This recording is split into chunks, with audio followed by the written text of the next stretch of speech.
ಸರಸ್ವತಿಂ ಹರಿವಾ ತರಂಗಿಣಿಯ ಜಲವತ ವಿಬುಧ ಜನ ತಡೆಯುವುದು ವಿಹಿತವಲ್ಲವು.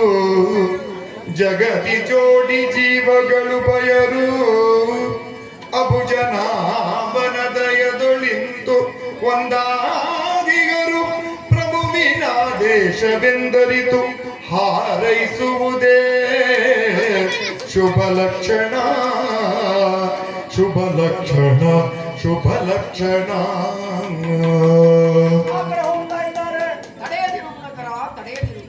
ಬಾನಲ್ಲಿ ಉಂಟಾಗುವ ಚಿತ್ತಾರವನ್ನು ಬೀಸುವ ಗಾಳಿಯನ್ನು ಹರಿಯುವ ಎರಿಯನ್ನು ಯಾರು ತಡೆದು ನಿಲ್ಲಿಸುವ ಪ್ರಯತ್ನ ಮಾಡಬಾರದು.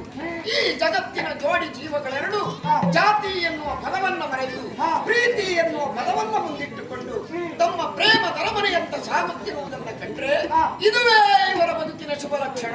ಮನದಾಳದಲ್ಲಿರುವಂತಹ ಜಾತಿ ಪಂಥ ಎನ್ನುವ ಪ್ರೇತವನ್ನ ಹೊರಹಾಕಿದ್ದು ಶುಭ ಲಕ್ಷಣ. ಇವೆಲ್ಲವನ್ನ ಕಂಡು ನಮ್ಮನ್ನ ಹರಸಿ ಹಾರೈಸಿ ಬೆಳೆಸಿದ್ರೆ ಇದುವೇ ಶುಭ ಲಕ್ಷಣ. ಆದರೆ ಒಂದು ಸ್ವಾಮಿ, ಇಲ್ಲಿಗೆ ಅಂತ್ಯ ಎನ್ನುವುದಾಗಬಾರದು.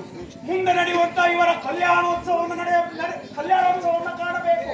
ಅದನ್ನ ಕಂಡು ಕಣ್ತುಂಬಿಸಿಕೊಳ್ಳಬೇಕೆಂಬ ಆಸೆ ಬರಮಾಡುವುದಕ್ಕೆ ಆದಷ್ಟು ಬೇಗ ಹೋಗಿ ಅವನ್ನ ಸೇರಿಕೊಳ್ಳೋಣ. ಕಲ್ಯಾಣ ನೋಡ್ಬೇಕಲ್ಲ, ಖಂಡಿತ ಇವತ್ತು ನೋಡ್ಲೇಬೇಕು.